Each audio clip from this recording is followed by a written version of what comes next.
Mes très chers frères et sœurs, amis fidèles du parfait du Seigneur, paix et bien, dans le nom de notre Seigneur Jésus-Christ, une seule chose je nous propose aujourd'hui pour notre méditation, jeûner pour renverser la pyramide de Maslow. Dans la première lecture extraite du livre d'Isaïe au chapitre 58, les 9 premiers versets, l'auteur sacré du livre d'Isaïe dit « Parole du Seigneur, crie à pleine gorge, ne retiens pas, que ta foi résonne comme le corps, dénonce à mon peuple ses fautes, à la maison de Jacob ses péchés. » Mes très chers frères et sœurs, le premier rôle ou la première fonction du prophète n'est pas de prédire l'avenir comme cela se passe aujourd'hui. Un prophète a 3 fonctions. La première est celle de dénoncer, la deuxième d'annoncer et la troisième de renoncer. Dans ces fragments, Dieu insiste sur la dénonciation. Un prophète qui ne dénonce pas est un faux prophète. Aujourd'hui, il se passe que des gens se réclament aux prophètes, mais ils sont incapables de dénoncer le mal autour d'eux. Le prophète doit dire la vérité devant le roi. Le prophète, sa place c'est en prison. Un prophète qui n'a jamais fait la prison ne peut pas se réclamer prophète. Au nom de la vérité, un prophète doit déranger.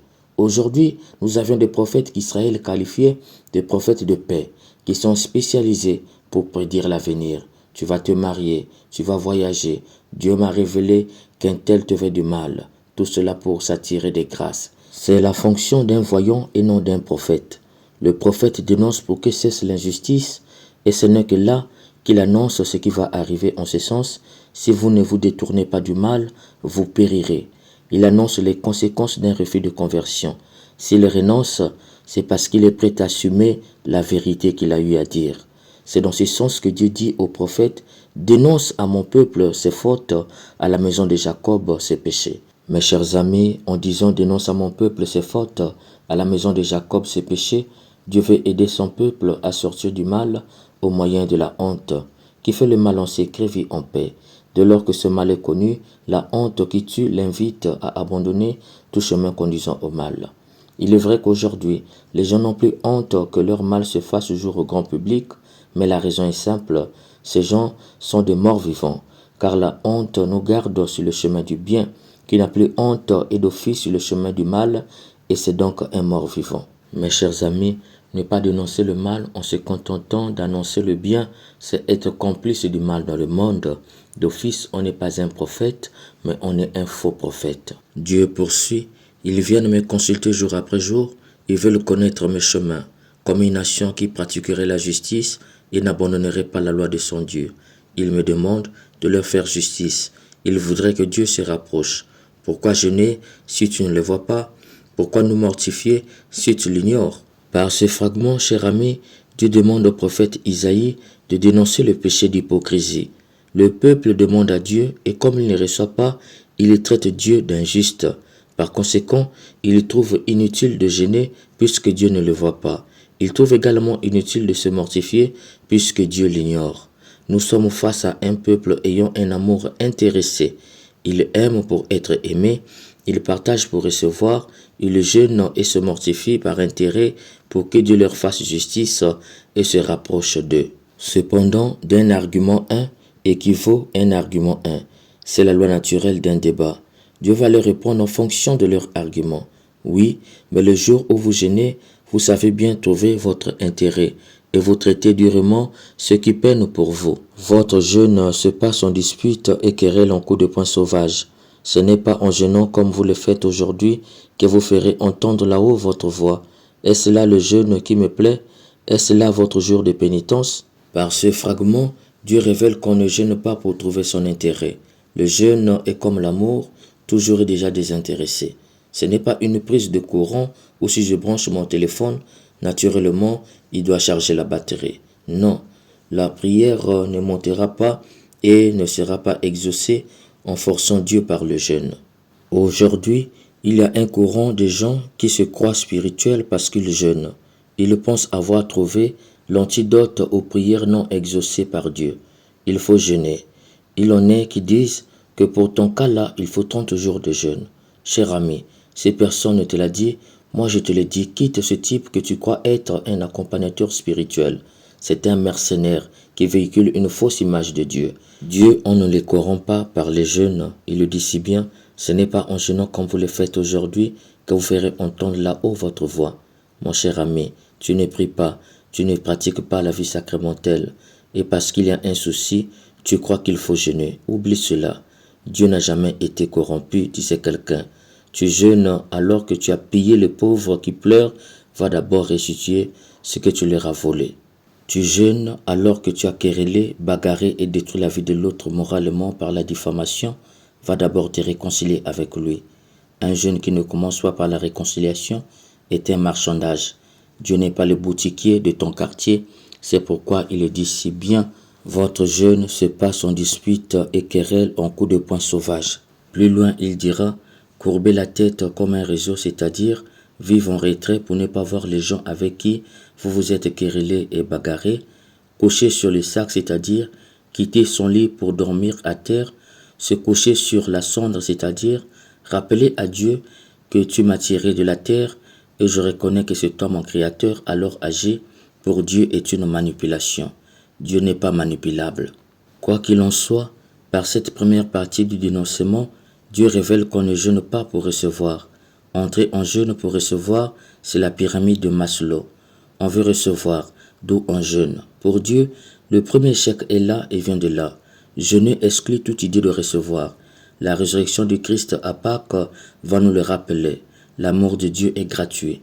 Personne ne mérite le don de Dieu. Dieu donne gratuitement. Si le jeûne est un des 3 piliers du carême, c'est parce que l'Église nous prépare à la gratuité de Pâques. La vie que Dieu va nous donner en plénitude à Pâques est gratuite. C'est pourquoi le carême nous prépare à Pâques. Jeûner, c'est pour apprendre le sens de la gratuité, faire gratuitement et agir gratuitement dans la vie. C'est dans ce sens que Dieu définit le vrai sens du jeûne. Quel est donc le jeûne qui me plaît? N'est-ce pas faire tomber les chaînes injustes, délier les attaches du joug, rendre la liberté aux opprimés, briser tous les jougs? N'est-ce pas partager ton pain avec celui qui a faim, recueillir chez toi le malheureux sans abri, couvrir celui qui verra son vêtement, ne pas te dérober à ton semblable? Mes chers amis, voilà le vrai sens du jeûne. Jeûner, ce n'est pas recevoir, mais donner. On ne jeûne pas pour recevoir, mais on jeûne pour donner. S'engager pour le combat de la justice, en s'inscrivant en faux contre toute forme d'injustice. Tu ne peux pas jeûner et être incapable de t'engager pour le combat de la justice. Tu jeûnes alors que la veuve, l'orphelin et l'étranger sont marginalisés à côté de toi et tu te tais, tu jeûnes en vain. Jeûner, c'est pour délier les attaches du joug, c'est-à-dire s'engager pour soulager la souffrance des autres. Jeûner, c'est pour aider les esclaves à devenir libres et responsables de leur vie. Tu jeûnes alors que ta servante est maltraitée, toujours esclave pendant des années, incapable de sortir de cet état à cause d'un salaire non catholique que tu lui donnes.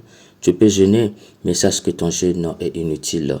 Jeûner, c'est partager, accueillir les sans-toits et couvrir les sans-vêtements.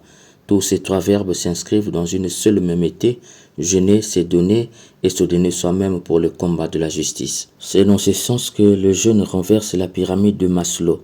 En effet, la pyramide de Maslow a 5 échelons. Le premier, le besoin physiologique. Le deuxième, le besoin de sécurité. Le troisième, le besoin d'appartenance. Le quatrième, le besoin d'estime. Le cinquième, le besoin d'accomplissement. Ces 5 échelons font de l'homme un être fait pour recevoir. Du coup, l'homme est conçu comme quelqu'un qui est venu au monde que pour recevoir. C'est pourquoi dans certains pays, il y a des gens qui pensent qu'ils ne sont là que pour recevoir. Dans l'église, ils pensent que c'est à l'église de leur donner, d'où ils ne font jamais vivre l'église. Au lieu de servir l'église, ils se servent de l'église. En politique, ils pensent que le pays doit leur donner. Au lieu de construire le pays, ils volent tout parce qu'ils sont là pour recevoir tout du pays. Ce genre de personnes, vous les placez à l'hôpital, c'est pareil. Partout, c'est pareil. Ils ont des besoins, alors ils ne peuvent que tout recevoir. Combien même ils auraient des milliards, vous leur confiez un projet du pays, ils vont voler et engloutir le projet parce qu'ils sont là que pour tout recevoir. Quand ils viennent en amour, cela ne change pas. Ils viennent pour recevoir de l'autre. Quand ils disent « je t'aime », c'est pour recevoir. Ces gens ont toujours rien à donner, mais ont toujours tout pour recevoir. Mes chers amis, il ne faut pas nier, l'homme est un être de besoin et donc fait pour recevoir. Mais il faut l'affirmer avec force, l'homme n'est pas fait que pour recevoir, il est fait pour donner. Le jeûne auquel Dieu nous invite, c'est pour renverser la pyramide de Maslow. L'homme est d'abord fait pour donner. On vient au monde pour donner et non pour recevoir.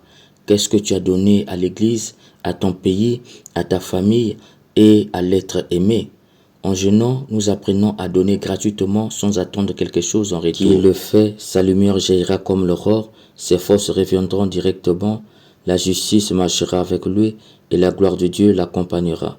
Cela veut dire que la grâce est déjà inscrite dans cette forme de jeûne. On ne jeûne pas pour trouver la grâce, mais on est déjà dans la grâce lorsqu'on jeûne en donnant gratuitement aux autres. Dieu est toujours proche de qui donne gratuitement aux pauvres. Que l'Esprit Saint nous aide à pratiquer le vrai jeûne qui nous rapproche de Dieu. Amen.